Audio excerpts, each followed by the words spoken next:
a pleasure to have you join us here again.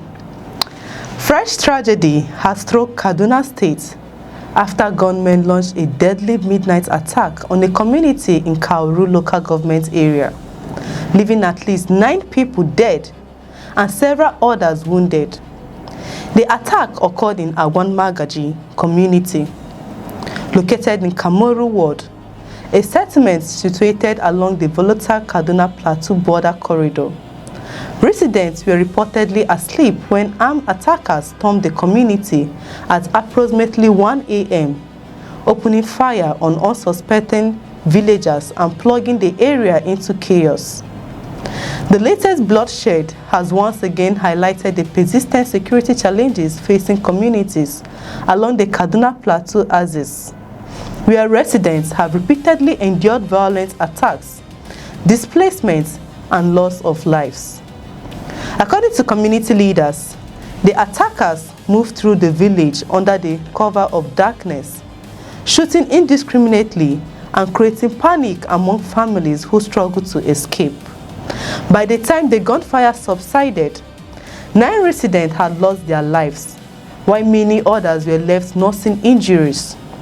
The victims included men, women, and children, making the tragedy even more devastating for the affected community. Among those confirmed dead were Jerry Doctor, Danlami Magani, Sunday Chibi, and Rita Abdullahi.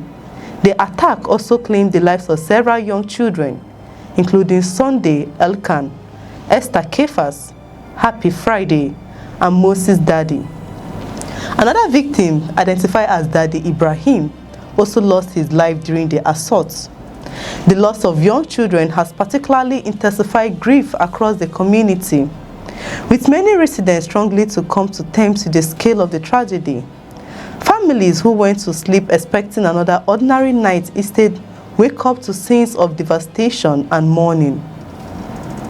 In addition to those killed, at least 11 residents sustained injuries during the attack.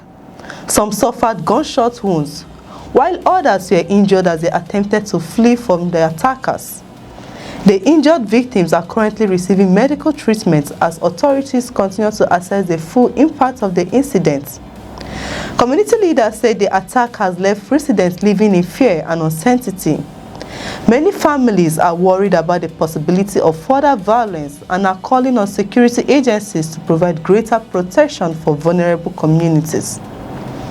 The National Publicity Secretary of the Iregui Youth Movement, Joseph Chudu Yongba, confirmed the attack and stated that most residents of the affected settlements belong to the Iregui ethnic group, which has historically roots in neighboring Basa local government area of Plateau State.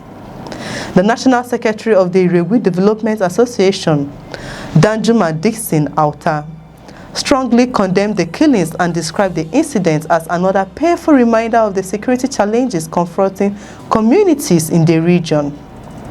According to Auta, repeated attacks on rural communities have created an atmosphere of fear and instability.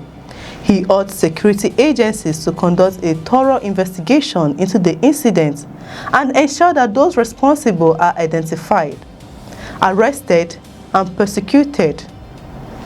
Community leaders have also appealed to both the Kaduna State government and the federal government to take urgent action to prevent further attacks. They argue that residents cannot continue living under the constant threat of violence and uncertainty. The attack comes amid growing concerns over recurring insecurity in several parts of northern Nigeria, where communities continue to face threats from armed groups, bandits, and other criminal elements. Many residents believe stronger security measures are needed to prevent criminals from operating freely in vulnerable areas. For the people of Agwan Magaji, however, the focus is currently on mourning the victims and supporting families who have lost loved ones. The attack has left deep emotional scars, particularly among children and survivors who witnessed the violence firsthand. Residents say the tragedy serves as a painful reminder that many rural communities remain exposed to security threats despite repeated calls for stronger protection. They are demanding visible action rather than promises, insisting that lives can no longer be lost while communities wait for solutions.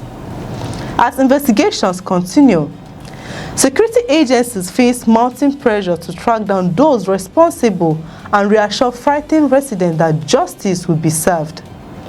The coming days will likely determine whether authorities can restore confidence in the community that has once again been forced to count the human cost of insecurity. For now, Agwan Magaji remains a community in mourning. 9 lives has been lost. Families have been shattered. Children have been buried.